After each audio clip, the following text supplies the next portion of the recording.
Now you don't mind if I get comfortable, now do you? But I'd like to formally introduce myself as Uncle Bubba.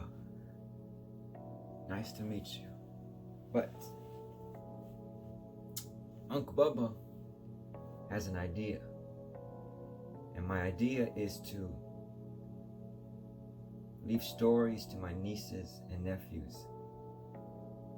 And if I'm being honest with you, I honestly feel as if I don't have very much to offer them in their current circumstances. All I have to offer is my love and my passion.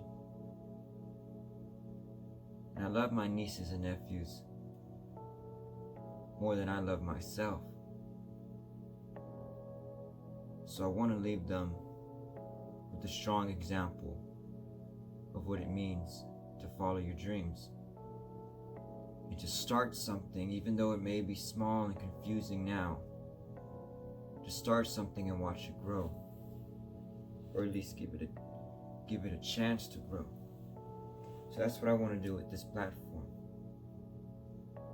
Now it's very hard for me to start this platform, and I've been putting it on the back burner for a long time, but after talking with some good friends, my family, and just thinking throughout the months and years really, I think it's finally time to start.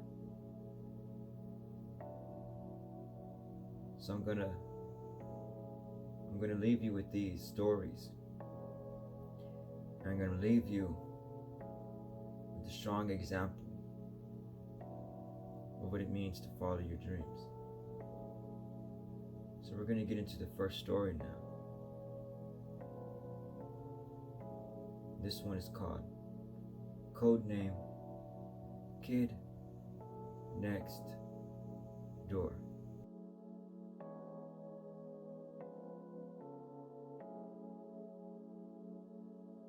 There's a new kid in town. Walks around with a frown. With latex gloves on to hide their identity from the crowd. They don't want to be seen. They don't want to be heard. Too much noise following them. It's scaring the birds. There's a story to this kid, somewheres deep inside. But it sucks when you're too afraid to close your eyes because you got too many bad stories playing in your mind. How am I supposed to sleep? Is what I imagined they would say. This is brought to you by The Kid, live from apartment 3A.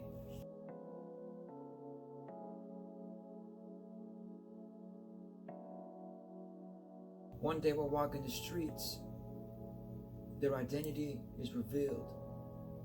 Turns out to be a girl. To me, this is a thrill. You see, lately I've been feeling kind of lonely, and I would like a friend. And this new girl is perfect, someone who I couldn't offend. Back and forth my head kept swaying. 3 + 4 = 7, my favorite number. As I continue to walk, she continues to go. My mind no longer thinks the things out of a common man. I now begin to think of us relocating to a foreign land, somewhere where the grass is green and the sky is high, somewhere not too far from city because I am scared of nighttime. Then and then as I continue to speak, she continues to creep in her new foreign land. Perfect opportunity for me. Perhaps maybe I could lend her a hand.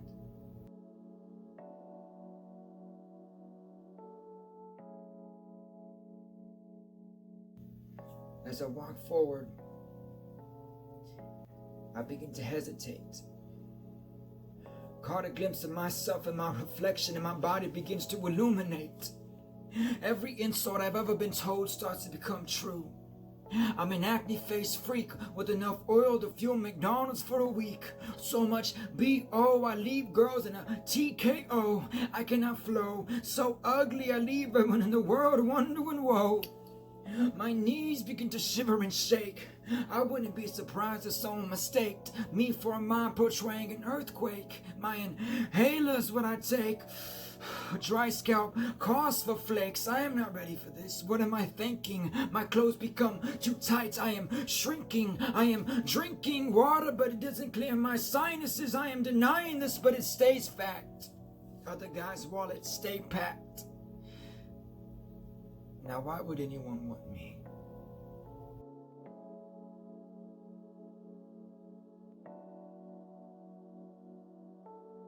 My body begins emitting red, an outline contrast to the white covered snow beds. In fear of having the girls see me, I attempt to cover up. But no matter how hard I try, I keep messing things up. I'm fluffed up with fear, and you can see it in my eyes. Blue, green, or gray, there's no remedy for my disguise. My insides hurt. There's moths playing dodgeball in my belly, and I am losing the intense heat in my head. It feels as if my brain and skull are fusing. I'm all alone and feel alone, too tired and far to be walking home. So I stand still and wait. I stand still and wait. I stand still and I wait.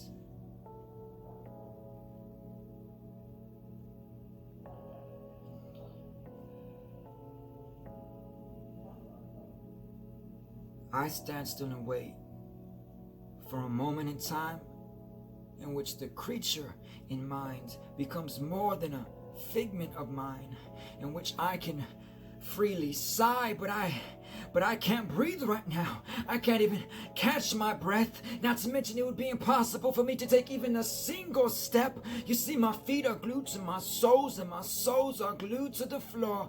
The gum from them becomes undone when their molecules dispersed, similar to the words of the lines I had rehearsed. If I don't get out of here quick, I'ma end up in a hearse. What's the matter with me? You got some kind of curse? You let this stuff happen all the time, every time we're in contact with the female species. You gotta whine, you gotta start crying and hiding. Believe me, I ain't lying. My hands throw up with fury and flames. Out from under my shirt, my head begins to raise.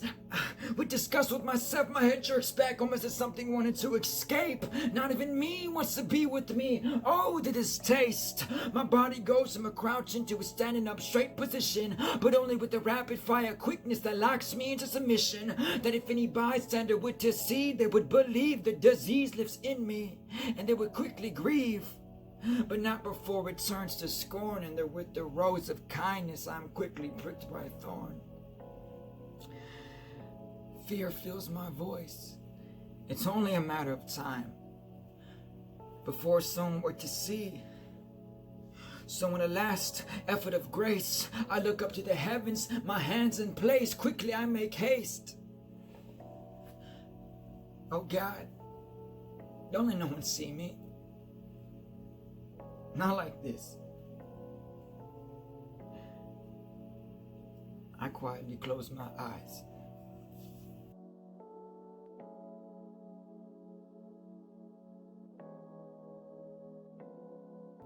Left, right, left, right, left, right, left,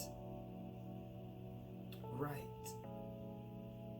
The sound is graceful and soft on this hard concrete floor.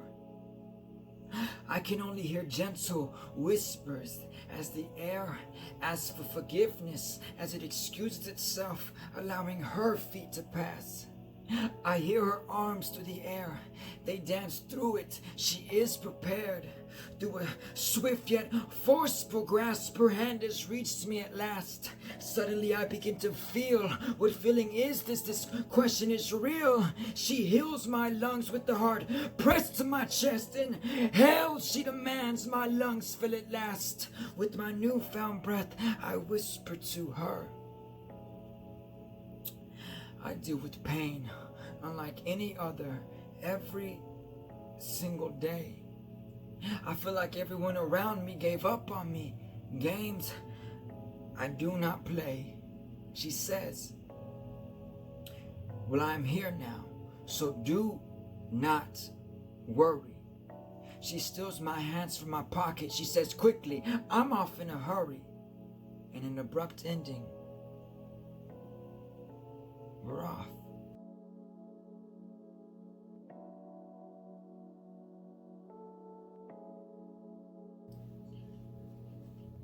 Wow. Permission to drink after that, am I right?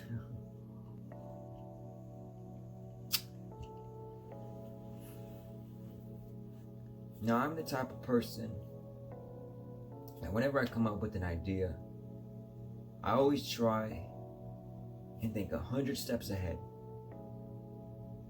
Then I realize I haven't even put my shoes on yet. Now, it's so easy for me to want to try and complicate things. That's just how my mind works. I need to think about every situation. I need to try and make it perfect before I put it out. I need to try and just make sure that there's absolutely no way it can fail. But unfortunately, coming to find out throughout the years of my life, I can't control everything. So for this, I think it's best to do what my old drum teacher taught me. It's called KISS. And what that means is keep it simple, stupid. So that's exactly what I'm going to do. I'm going to keep it simple. So I'm going to have the first video is of me telling the story. And I'm going to have a follow-up video of me explaining that story, kind of giving background information, just trying to dissect it in a way. So I want to do at least 2 videos a week. And then quite possibly maybe even throw in some additional interest of mine throughout, sprinkled around. But for now, that's the plan. And I'm gonna try not to, I want to complicate things, of course, because I still want to be myself, but at the same time I don't want to overcomplicate it to the point where I don't put anything out. But so for now, that's the plan. So this is Uncle Bubba saying peace and decease. Thank you.